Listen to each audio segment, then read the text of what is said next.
Hoff here, and last night I was at an event and they had these trays with this decorative kale for them to put like some foods and stuff on it. And I said, hey, y'all gonna eat that kale? So I scored a giant bag of kale. And I know it's messy, but I'm gonna show you what I'm gonna do with this and how I'm gonna take a good mix of different cultures and make some greens.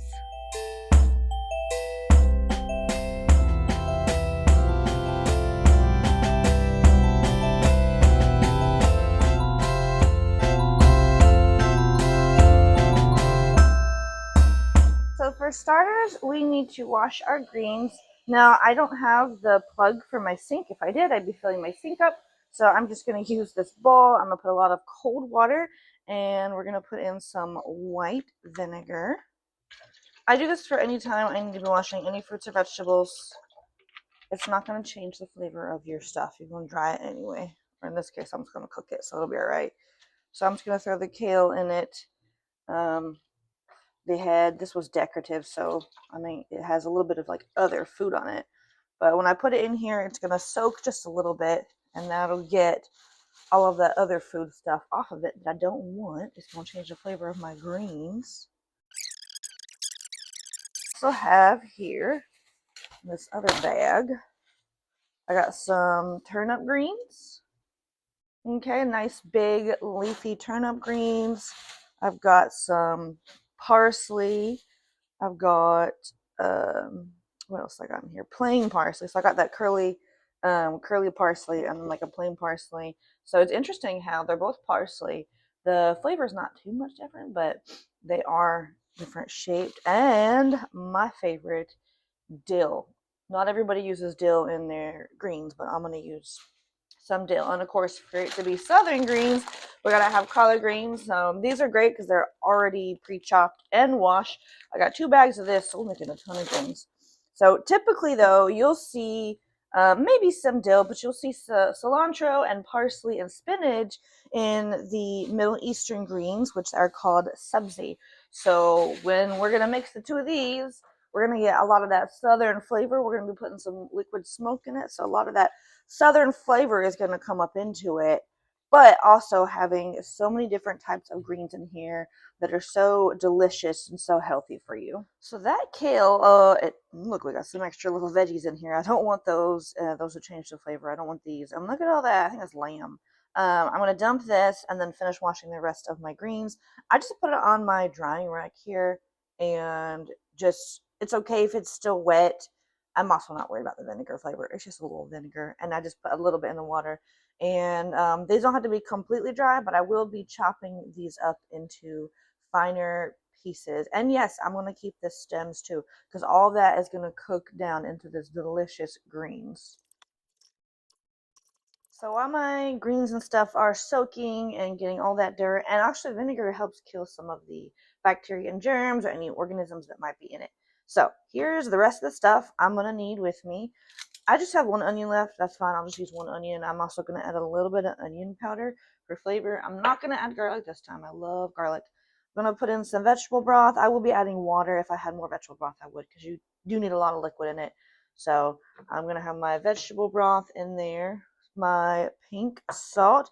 You do use a good bit of salt in this. And liquid smoke. This stuff is amazing. Apparently what they do is they actually do light wood and they gather the smoke. I guess they gather the smoke and condense it, and they're able to make a liquid seasoning out of it. This is amazing. If you don't have liquid smoke, you can use bacon. Like some halal beef bacon has worked really well for me too because it's smoked. Then I have avocado oil. What I actually have this, I save this jar because it's glass and I keep this by my stovetop, but I actually have it filled up with Chosen Foods.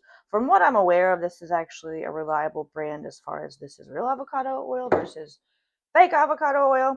And the secret ingredient to greens is sugar. So I'm going to chop up my onion and I'll show you one of the ways that I like to chop onions up. My mouth going is you don't want to cut this side off first. This is where the roots go. Be careful when you cut around this area because that's where if you cut it wrong, it emits those gases that make your eyes water. So I'm going to cut by cutting off just a little bit on the edge here. Just a smidgen, okay? Put my onion this way. Some of this peel is coming off already.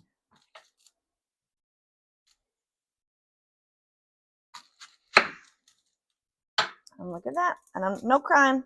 So this area right here, that's what you don't want to deal with, because if you cut into it, you know, it's going to make you cry. So I'm not going to cut these pieces off. Some people can cut them off. I'm going to keep them on right now to make it easier to help me with holding the onion together while I cut it. So I'm going to take the peel off now and I'm going to chop it up. I'm going to be doing this in an 8-quart Instapot. So I'm going to start by doing saute mode. You can do this. Oh, you have to plug it in. You can do this in a regular pot, just as fun. This, I'm making a very large quantity. You probably would want to half this, but you can get a very large stock pot. But I happen to have my brother's Instapot, and it is the larger size. So I'm going to do saute. I mean, I'm just going to add more time because I don't know how long it's going to take me. And I have it on. I'm going to start with low. So I'm going to start by putting in some oil. I'm going to use a good bit. Because some of the regular recipes, if you're using bacon or the chunks of bone that have fat and stuff on them, gives you a lot of fattiness to it. So I'm going to start with that.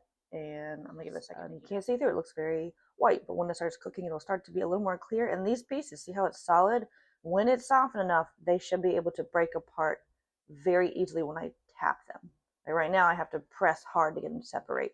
So when they're soft enough is when I can just gently press and they just slip right off of each other. So, okay, I realized I have so many greens. I'm actually going to have, this is half the recipe plus 1 bag of collard greens. So I think I'm going to half the recipe and just make 2 batches of it because I want all of it. It's delicious. I'm going to make 2 batches of it.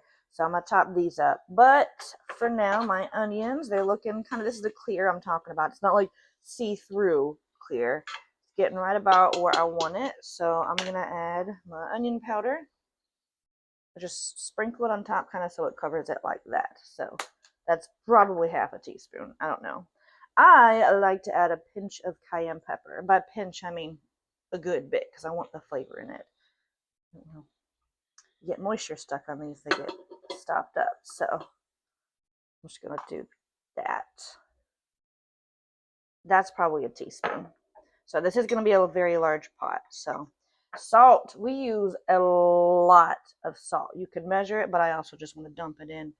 So the original recipe calls for half a cup. That is a ton. So I'm probably going to start with 2 tablespoons, roughly. So a big old might fill up this part of my palm right here. And I'm going to stir that around. Don't mix. Maybe about a tablespoon worth. I need to buy some more. I'm almost out. Okay, I'm going to add the whole carton of vegetable broth to this. And I want this to get warm. Bring it up to maybe like a simmer.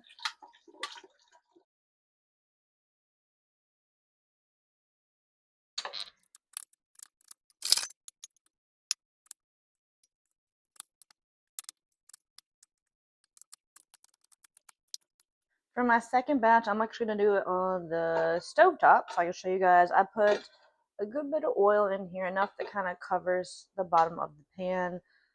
Put it on my medium heat. I looked in my freezer and I have some red onion. This is going to give it a different flavor, but it's onion nonetheless. So I'm going to add, yeah, just frozen, just like my that. Instapot, I switched the saute mode to high because it wasn't warming up fast enough. I want this to be in a simmer. You see that steam is warm, but I want to be simmering before I put my greens in. Okay, we're pretty much almost at a full boil here.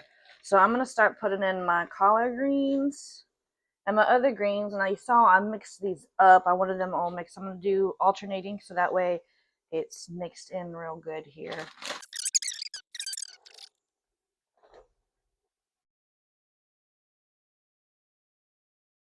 Okay, so I actually tasted the broth. It tastes good, and it does taste salty, but I think, let me add my water in here. So 2 of these, this is, what, a quart. So 2 of these, this is going to be, I don't know, what, 8 cup, no, more than 8 cups. It's a lot. That's 32, 64 ounces. Okay, but I am going to add a little bit more salt to it. So make that 3 tablespoons of salt that I've added on it. And let me see. Pressure cook. I want it on high, but I think I'm going to do just let's do 10 minutes, and then we'll just see where we're at. But that's going to really cook down those greens, and you see how high up it is. It's going to shrink down a lot. So, and this, I can just leave it to go. But while that's going, I'm going to keep working on my stovetop one. This takes a little bit more paying attention. You'll notice when I'm cutting, I'm actually leaving them pretty chunky. For traditional sabzi, the Middle Eastern style of greens, they chop it up into much finer pieces, but they don't typically use things like kale, turnip greens, and collard greens. So for this one, I accidentally got some greens in here already. I turned it down to low so that I wouldn't like burn it. I'm gonna turn it up a little bit more now.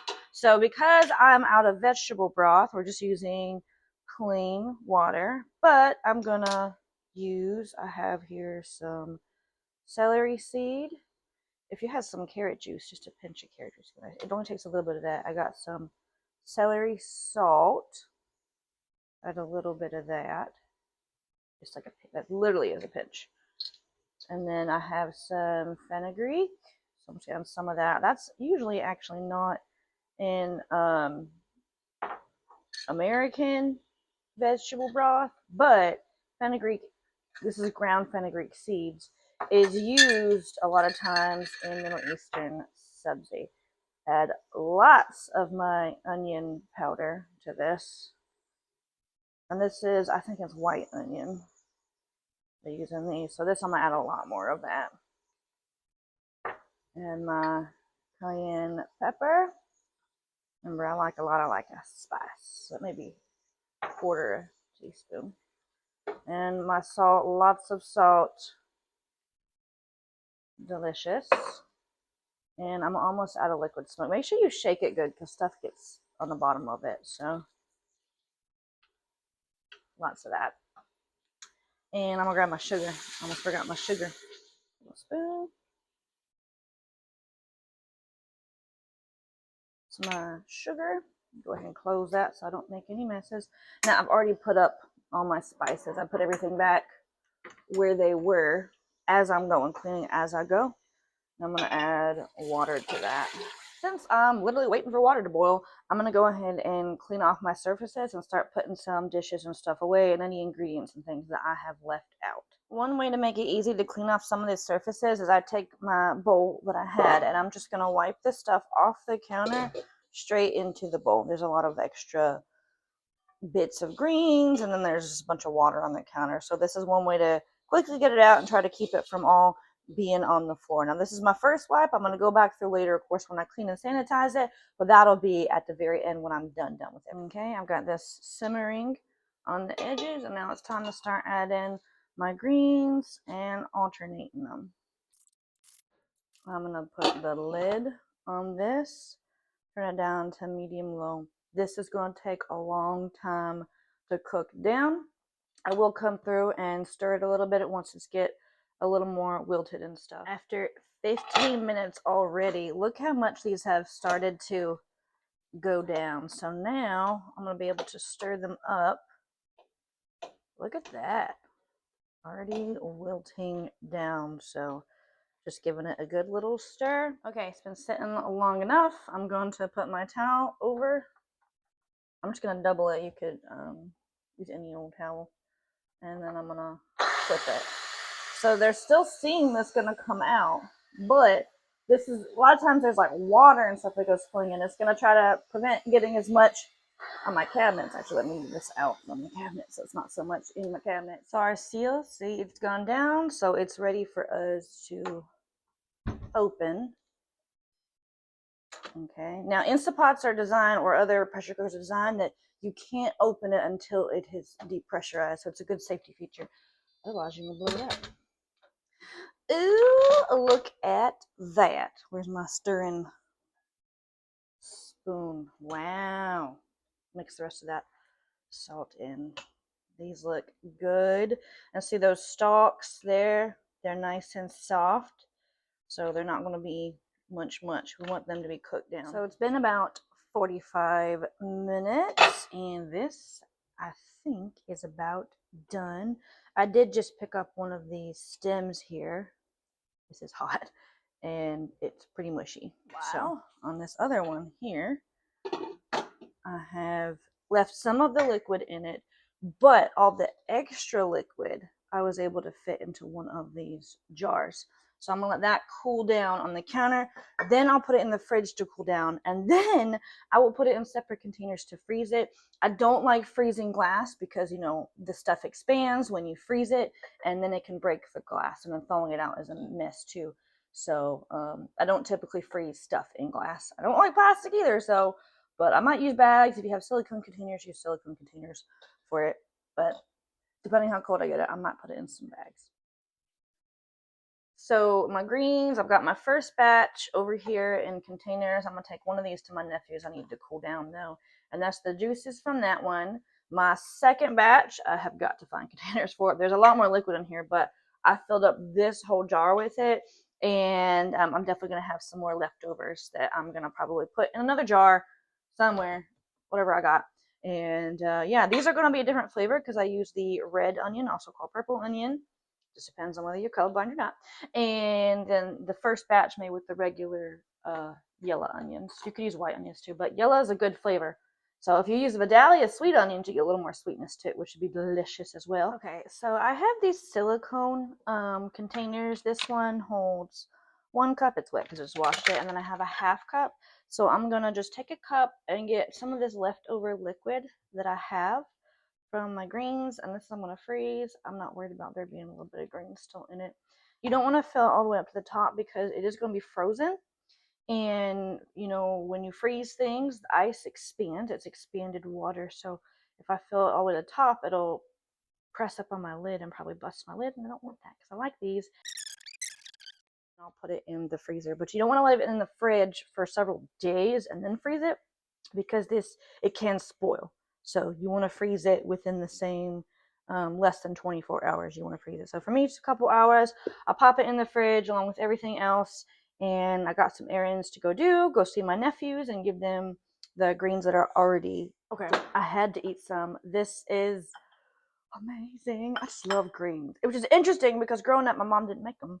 But, you know, she was into that whole no salt, no butter. I mean, she's allergic to dairy. And she would try to cook something. She didn't cook these. I think she didn't know how to. That's all right. She was just trying to be healthy. Crunchy mom in the 90s. Well, welcome to Crunchy in the 2020s. And these are so good.